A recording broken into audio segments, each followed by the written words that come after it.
السلام علیکم ورحمۃ اللہ وبرکاتہ۔ اعوذ باللہ من الشیطان الرجیم، بسم اللہ الرحمن الرحیم۔ آج میں آپ کو سورہ رات کی فضیلت اور اس کی برکات کے بارے میں بتاؤں گی۔ قرآن کی ترتیب میں یہ 13ویں نمبر پر ہے۔ رات کے معنی ہیں بجلی کی گرج کے۔ یہ سورت مکی ہے، یہ ہجرت مدینہ سے پہلے نازل ہوئی تھی۔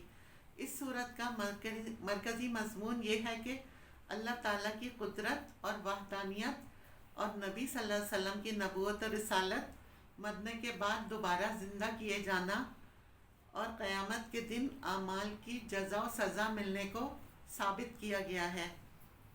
اس سورت کی ابتدا میں آسمانوں اور زمین، سورج اور چاند، رات اور دن، پہاڑ، دریا، کھیتی اور مختلف ذائقے والے پھلوں کی پیدائش کے ذریعے تخلیق اور اس میں زندگی اور موت دینے میں، نفع اور نقصان پہنچنے میں اللہ تعالیٰ کی رسائی، یکتائی، اس کی قدرت، مرنے کے بعد مخلوق کو یعنی تمام مخلوق آدم، جن و بشر، ہر طرح کی مخلوق مرنے کے بعد دوبارہ زندہ کیے جانا اور اعمال کی جزا اور سزا ملنے پر دلیلیں اس میں دی گئی ہیں۔ اسی طرح اس صورت میں مشرکین کے شبہات کو رد کیا گیا ہے۔ اللہ تعالیٰ کے حکم سے انسانوں کی حفاظت کے لیے فرشتوں کی موجود ہونے کی خبر دی گئی ہے۔ حق اور باطل میں بندگان خدا اور بتوں کے پجاریوں میں ایک مثال کے ذریعے سے فرق بیان کیا گیا ہے۔ نماز ادا کرنے والے اور صبر کرنے والے سعادت مند متقی لوگوں کے حال کو دیکھنے والوں سے تشبیہ دی گئی ہے۔ زمین میں فساد پھیلانے والے اور عہد و پیمان توڑنے والے گناہ گار لوگوں کے حال کو اندھے سے تشبیہ دی گئی ہے۔ متقی لوگوں کو جنت کی بشارت دی گئی ہے اور عہد توڑنے والوں کو اور زمین میں فساد پھیلانے والوں کو جہنم کے عذاب کی وعید سنائی گئی ہے۔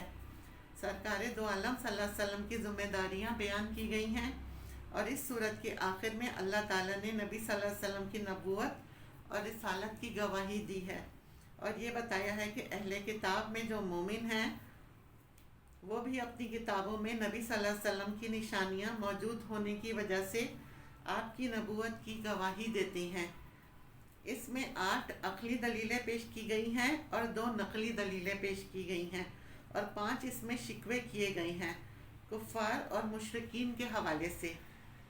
وَيَقُولُ الَّذِينَ كَفَرُوا لَسْتَ مُرْسَلًا قُلْ كَفَى بِاللَّهِ شَهِيدًا بَيْنِي وَبَيْنَكُمْ وَمَنْ عِندَهُ عِلْمُ الْكِتَابِ۔ نبی صلی اللہ علیہ وسلم کا مشرکین کہا کرتے تھے کہ یہ منکرین کہتے ہیں کہ تم خدا کے بھیجے ہوئے نہیں ہو۔ کہو میرے اور تمہارے درمیان اللہ کی گواہی کافی ہے اور پھر اس شخص کی گواہی جو کتاب آسمانی کا علم رکھتا ہے۔ اب اس کے ہم بینیفٹس دیکھیں۔ اگر کسی کا بچہ ضدی ہے اور وہ بہت زیادہ روتا ہے تو اس کے لیے اس سورت کو 1 مرتبہ پڑھ کر بچے پر دم کر دیں اور پانی پر دم کریں اور وہ پانی بچے کو پلائیں تو اس کا رونا بند ہو جائے گا۔ 19 دن یہ عمل کر لیں، انشاءاللہ تعالیٰ بچہ بے چین نہیں ہوگا، ٹھیک ہو جائے گا، بلا وجہ نہیں روئے گا۔ اگر آپ کے ملک کا حاکم یا سربراہ کوئی ایسا آدمی بن گیا ہے جو ظلم و ستم ڈھا رہا ہے، اپنی رعایا کو ایذا دے رہا ہے اور پریشان ہیں، سب اس سے چھٹکارا پانا چاہتے ہیں لیکن ممکن نظر نہیں آ رہا، تو ڈیلی بیسس پر یعنی روزانہ ایک ہی نشست میں 19 مرتبہ اس کی تلاوت کی جائے۔ سب مل کر ایک جگہ بیٹھ کر کر لیں، 41 دن تک یہ عمل کر لیں، اللہ تعالیٰ اسے خود معزول کر دیں گے۔ یہ بہت زبردست ہے۔ اگر بچوں پر آسیب کا سایہ ہو گیا ہے یا جنات کا سایہ ہو گیا ہے، اس سورت کی تلاوت کر کے ان کے کانوں میں زور زور سے 3 مرتبہ پھونکیں، 11 دن یہ عمل کر لیں تو آسیب اور جن کا اثر ظاہر ہو جائے گا انشاءاللہ تعالی۔ اللہ تعالی ہمیں اور آپ کو عمل کرنے والا بنائے، آمین۔ وآخر دعوانا ان الحمد للہ رب العالمین۔